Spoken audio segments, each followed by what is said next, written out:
മൂന്നാറ്. മൂന്നാറോ? അന്ന സാറും ചൊല്ലിക്ക്. ഒരു 3 3 23 മൂന്നാറ്.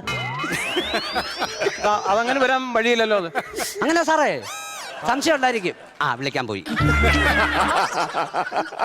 ഹലോ, എന്തുവാ സാറേ?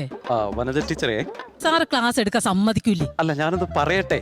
ഇവിടെ കുട്ടികളെ ഞാൻ 3ന്റെ പട്ടിയെ ചൊല്ലിപ്പിച്ചേ. അതിന് അപ്പൊ ഒരു സംശയമുണ്ട്. അപ്പൊ 3 വരുമോ? ഞാനെന്തിനാ സാറിന്റെ കൂടെ മൂന്നാർ വരുന്നേ? സാറേ, ഞാനൊരു കാര്യം പറഞ്ഞേക്കാം. ഞാൻ കുടുംബവും പിള്ളേരുമായിട്ട് അന്തസ്സായിട്ട് കഴിയുക. എന്റെ കുടുംബ കുളം തോണ്ടരുത്. ഞാൻ പറഞ്ഞില്ലെന്ന് വേണ്ട. പെണ്ണുമ്പിള്ളയുടെ എന്തോലും പറയുമ്പോ അവര് വേറെ ഏതാണ്ട്. സാറേ എന്താ പറഞ്ഞേ? മൂന്നാറിന്റെ കാര്യം ശരിയാന്ന് ഞാൻ പറഞ്ഞേ. അവരോട് പറഞ്ഞപ്പോ അത് പറയാ, ഞാൻ 3 ടൂറിന് പോകുന്നുണ്ടോ അതും ഇതൊക്കെ എന്നോട് ചോദിക്കുന്നു. നിങ്ങളൊരു കാര്യം ചെയ്യ്, 3ന്റെ പട്ടിയ ഈ ക്ലാസ്സിൽ ഒരൊറ്റ ഒരെണ്ണം ചൊല്ലിയേക്കരുത്. പറഞ്ഞു കേട്ടല്ലോ. 7ന്റെ പട്ടി എഴുന്നേറ്റിയുള്ള ചൊല്ലി.